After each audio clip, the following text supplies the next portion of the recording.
নামাজের বিকল্প কোনো কিছু নেই। নামাজের কাফারা যে আমাদের দেশে প্রচলিত আছে, এটা বিদাতি হুজুরদের দুনিয়ার একটা ইনকাম সোর্স।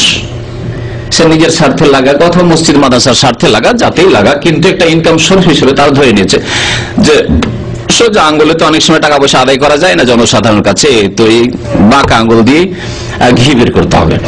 এই হলো কথা, এই বিদাত। নামাজের গোনা মাফ হওয়ার কোন রাস্তা নেই তওবা করে সংশোধন করা ছাড়া, মওতের আগে আল্লাহ পাক। আর মওত কখন হবে? যদি কেউ বলে আমার বয়স তো এখন 25, এখনো 80, 60-70 বছর আছে, মওতের আগে তো, হ্যাঁ শেখ তো বলেছেন মওতের আগে, তো অসুবিধা নেই, চলবে, এখনই মওত আসতে পারে। কি করে জানলেন যে আপনার মত 60 বছরে হবে? আজকে হবে না, আজকে হতে পারে।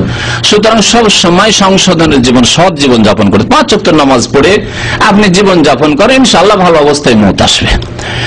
তো নামাজের কোনো কাফারা নেই। আর নামাজের কাফারা যে ধার্য করেছে এটা একটি বিদআত। এতে নামাজকে হালকা করে দেওয়া হয়েছে পয়সাওয়ালাদের যেন আমাদের নামাজ পড়েন। বরং আমি একটি কিতাবে দেখলাম এবং তার সাথে আমি একমত যে আমাদের দেশের যারা উচ্চ শিক্ষিত লোক, নেতৃস্থানীয় লোক, তারা সেজদা করাকে মানহানি মনে করে, ছোট কাজ মনে করে।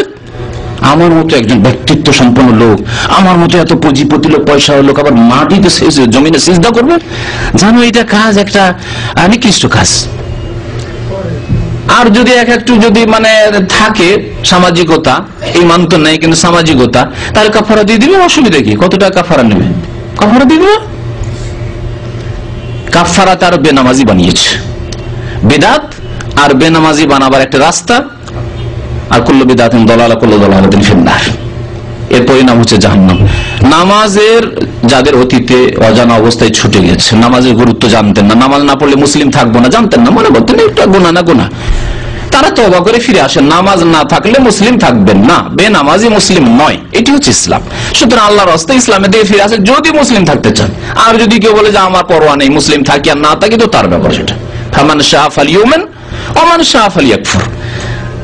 আল্লাহ বলছেন যে কুলিল হাক্কু মির রাব্বিকুম, রবের পক্ষ থেকে হক এসে গেছে, যার ইচ্ছা হবে এখন ঈমানের রাস্তায় আসবে, আর যার ইচ্ছা হবে কুফরি করবে।